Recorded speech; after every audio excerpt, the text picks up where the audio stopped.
Hi my loves, welcome back to my channel. Today I have a special little book haul for you. I know. So if you couldn't tell from my last video, I had told myself that I was so thankful I didn't get anything at Barnes & Noble because I have so many things on my TBR already. But hear me out. The Barnes & Noble near my place, the one at Tribeca, they were having a 50% off sale. But I didn't know it was because they were closing down. So like any good bookworm, I had to partake in it.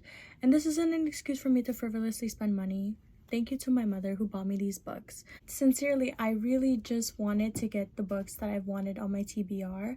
And what better way than life to present itself than with a 50% off sale? So, without further ado, let's get right into it.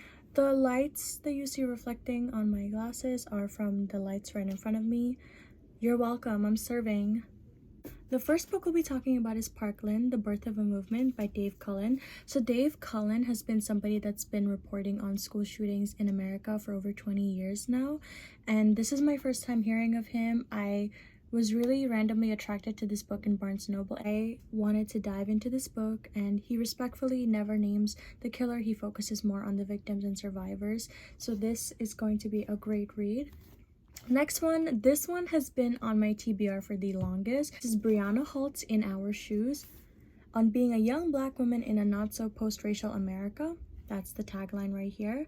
So there were many reasons why I felt compelled to pick up this book. One being the intersectionality that she creates with being black and also being a young woman in America, as the title says. She says, in this fresh exploration of cultural appropriation, wokeness, tone policing, and more, Holt carefully dismantles myths about black womanhood, allowing readers to assess their biases while examining the roles black millennial women are forced to take on simply to survive. She's beautiful. She's a reporter. She lives in New York City. She's an author, a screenwriter. Her writing has been published in the New York Times, The Guardian, Rolling Stone, and etc. This is who she is. Very, very beautiful, accomplished, amazing young woman. And I cannot wait to read this amazing book.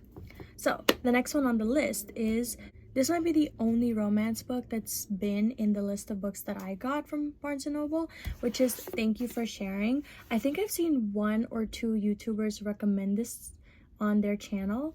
So this is a romance book that touches upon the topics of sexual assault and the death of a parent, but it does say in the very beginning that neither of them like occur on these pages. So I guess it just briefly talks about these things, or it's already in the aftermath. In the back it says, Daniel Rosenberg and Laya Cohen Jackson's last conversation 14 years ago at summer camp ended their friendship until they find themselves seated next to each other on a plane and bitterly pick up right where they left off. At least they can go their separate ways again after landing. That is, until Daniel's marketing firm gets hired by the Chicago Museum where Leah works as a curator, and they're forced to collaborate with potential career-changing promotions on the line. I really like the idea of them being stuck together on a plane. And it's so weird, like with somebody that you haven't spoken to in a really long time. So yeah, I'm excited for this read. The next one is Just Pursuit, a black prosecutor's fight for fairness. If you loves didn't know, I am in college as an education and pre-law major, and this is a book that I read the first chapter of, so I think the first 20 pages I want to say, and it talks about different cases that Laura Coates, the author, also now CNN reporter, has covered in her time being a prosecutor for the United States Department of Justice.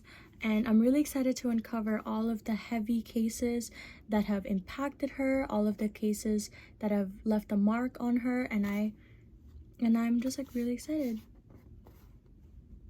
Yeah. And the next book that I'm going to be talking about, which is also unfortunately the last book, but fortunate for my mother's wallet. Again, big thank you to her. Everybody say thank you to Elle's mom. Which this is actually also on my friend's TBR, Women Who Run with the Wolves.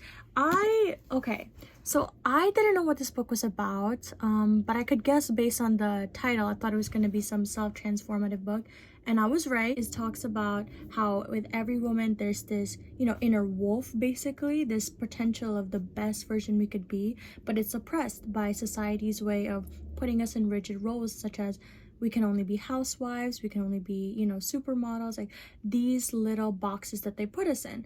But this book helps uncover and, release that inner wolf inside of you. So it talks about myths and stories of the wild woman archetype.